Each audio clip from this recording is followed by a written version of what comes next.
I worked in a healthcare facility, and we had a bad virus going around at work, and our bosses had told us that we all needed to start wearing gloves and masks because of the virus, and they didn't want us all to get sick. So this was like 2 or 3 days before, and I had escaped it until, we started wearing the gloves till they told us to do that. And I had escaped the virus and everything. And then Thursday night, the night before the tornado, I was really, really sick. I got that virus. So I was up and down all night long. And so I got up about 8 o'clock and drank some coffee.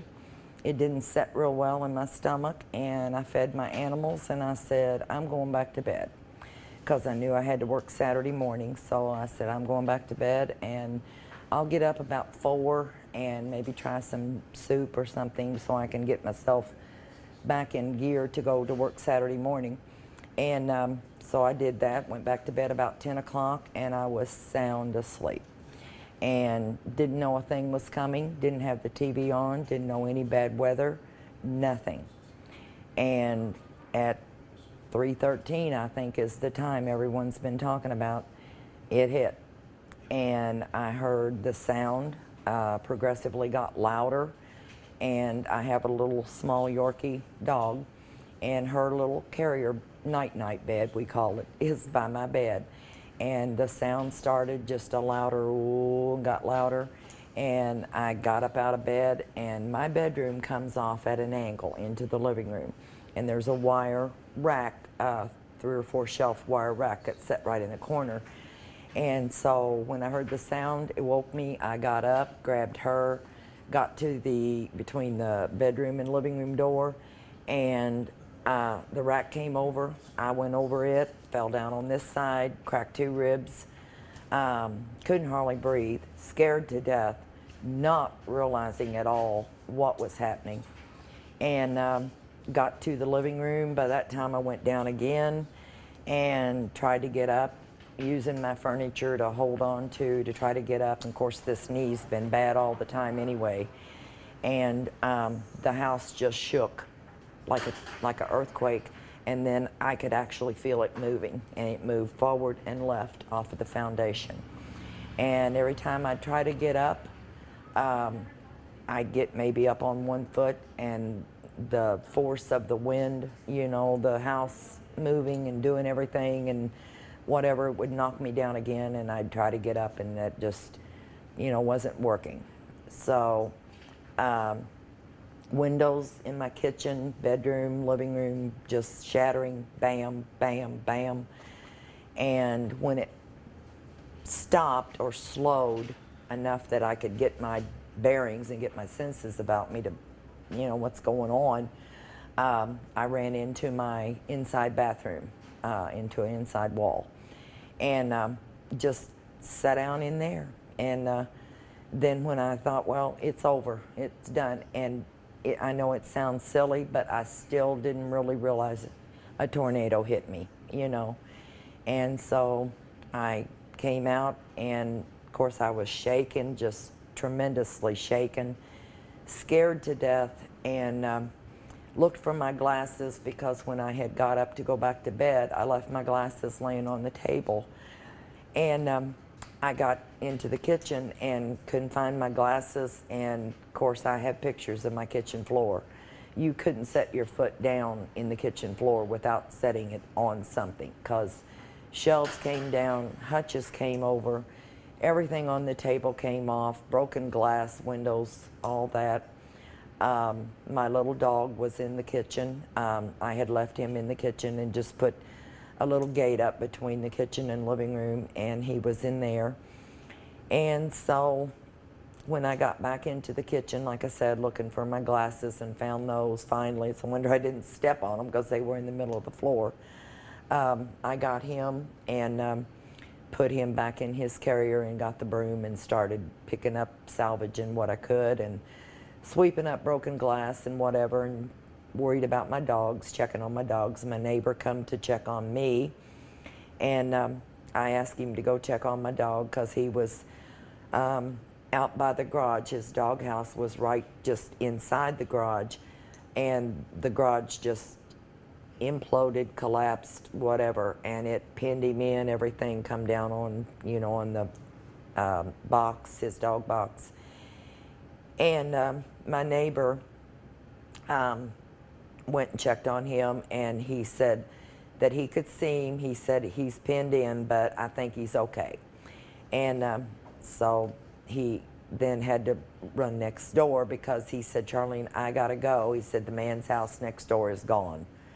And I'm like, go, you know. So he took off to go check on that and on him. And I just proceeded to try to pick up pieces and realize what was going on. I had a little 3-step, just a small deck, a little small porch off the end of my house by the utility room.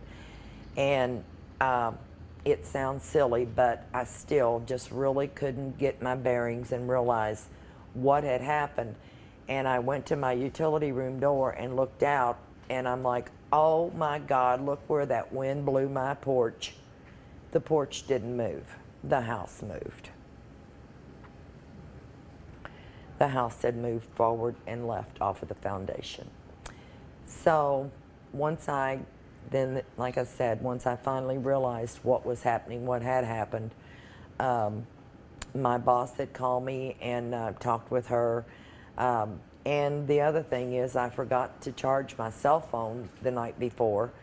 And I think I had 2 bars on my phone. Of course, it ripped my home phone out of the wall and the box and everything. And I think I had maybe 2 bars on my cell phone. And my boss at work called me because she had heard it had hit Henryville. And she said, are you all right? Well, she called me twice, actually, because she called me. I didn't know there was 2 that had hit. And when I went through what I did, then after that, she called me and she said, Charlene, get out of that house. Said there's a tornado coming. And I'm like, I done been hit. It's done hit the house. And she's like, no, there's another one coming. And I thought, oh my God, how much worse could this be? And so I talked with her just very briefly, and that's about all the time I had on my, bars I had on my phone. So it was a horrific day, but I have something I'd like to read, if that's okay. Okay, absolutely. I hope I can get through this without crying, because this has All right. really been a nightmare for all of us. Okay, huh. This was written by my brother. I say he got the brains in the family. He also got a very, very gift from God of words, of putting words together and what have you. And when we heard that they were wanting the stories of everyone, I had him write it. So this is what he wrote. On March 2nd, 2012, the residents of a small sleepy town in southern Indiana awoke to a typical, clear, serene morning like many mornings past, as they thought, like many mornings to come. But this was not to be, for Mother Nature had other things in store for the town of Henryville and the people that call it home. Little did they realize that only a few miles away to the west, I'm sorry, forces were building in the sky that would impact and alter the lives of many who lived there and force them and their families to have to dig deep within their respective hearts and souls to cope with the oncoming day's events. A day that would test not only the strength in themselves, but their faith as well. Many people suffered tragedy that day, but this I'm writing about my sister, who in her life has already endured more than most people could stand, and more than any one person should. Not feeling well, she was asleep peacefully in her bed, oblivious of things to come. She was awakened first by violent, relentless pounding of hailstones beating down above her. The chasing wind soon followed, causing her house to vibrate and moan desperately, trying to withstand its fury. Grabbing her small dog, Casey, she tried to get up, but by that time it was too late. The event was upon her. It was Friday around 3:13 when it struck, with a force unimaginable except to the few unfortunate ones who have experienced it. The wind was so intense it sucked her house forward and left off of its foundation, like pulling a drawer out of a dresser. With the walls shaking violently and window glass exploding inward toward her and Casey, she attempted to seek some type of refuge, but there was no time to react. The terror which masked its power in the sky had now intensified and came to earth, bearing down upon her. Churning violently, it passed, giving no recognition to what or who it had destroyed. Having seemed like an eternity since it began, it was gone. Emerging from what remained of her home, my sister surveyed the unbelievable devastation the storm left in its wake. Her home destroyed, all its contents tossed about without regard. 3 pine trees in her front yard, which once towered toward the sky, had stood for decades, lay prone, no match against the wind. Her garage, which housed a lifetime of memories of her and her late husband Warren, who built it, was a shamble. Other trees that stood and gave her home privacy and shelter had also succumbed to the tornado's F4 fury, now laying flat like ice cream sticks dropped by a child. Where there was once shade from the hot sun and sanctuary for wildlife, now was open space, her place of refuge exposed to the harsh elements. Her car, and only means of transportation, was not spared, and left her stranded with no way out, no means of any communication. She was alone. With no immediate help or rescue in sight, her only choice was, like she had done so many times in her past, simply deal with it. Allowing herself a brief time to reflect and mourn her loss, she continued on, taking each day one day at a time. Had she known what that day held, she would have chosen a different path, but no one knows what tomorrow has in store. For now, however, her path was clear. She would rebuild her home and way of life to the best of her abilities and try to someday resume her life as before. The everyday chores she had done a million times in the past and put off on occasion was now a goal to strive for with routine comes normality.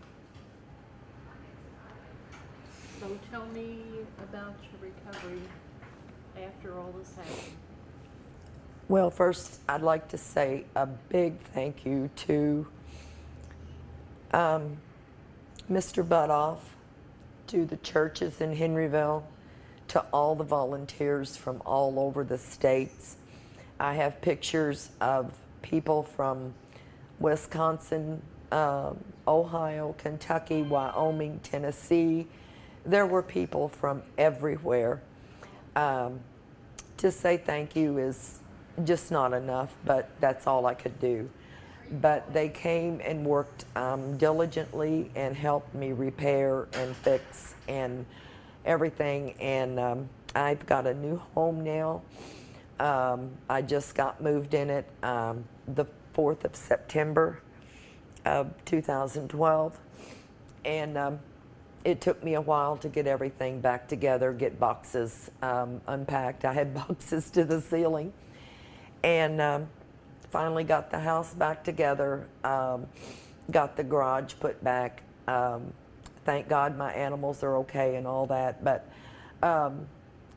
just the people that came and helped from all over is so much appreciated by myself, and I know all the residents of Henryville appreciated them.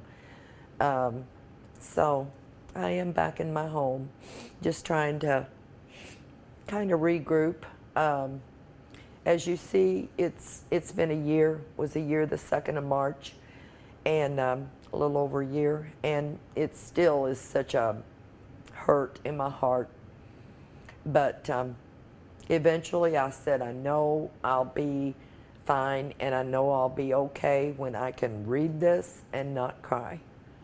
But every time I read it, and every time I talk to someone, every time I think about things, it's really hard.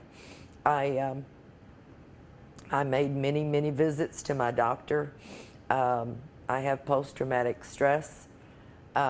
It's really hard now because I was always afraid of tornadoes, of course, tornado warnings, and they would give warnings, and like someone and I were just talking, you don't think it's going to happen to you, but you know, it did.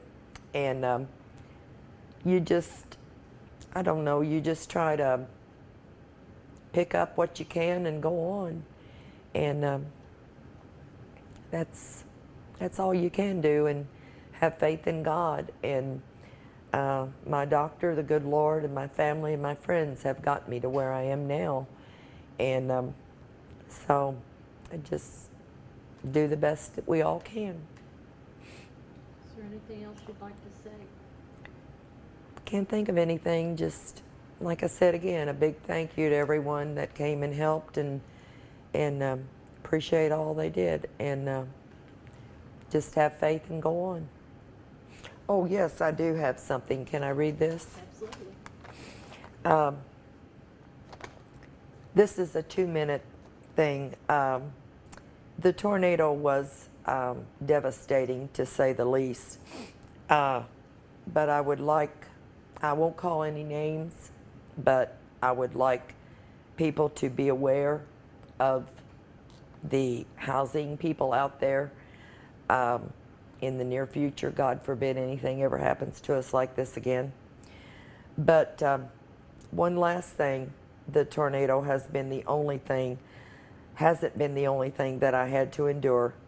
After 17 weeks upon the arrival of my new home, started one of the worst times of my life, a time of waiting for it to be set up, numerous lists of repairs, mistakes in the building of it, air conditioning hoses left off, caused my floor and carpet to be flooded, shelves falling, causing me to lose more of my precious grandmother's dishes. Backfill to be put in around my house was not in the contract. All my shrubs and flowers taken out. I had to buy and install my own dryer vent. Holes and cracks in the wall, water pipes coming loose under my sink flooded my floor again. Storm doors not standard. Needed painting was done by me.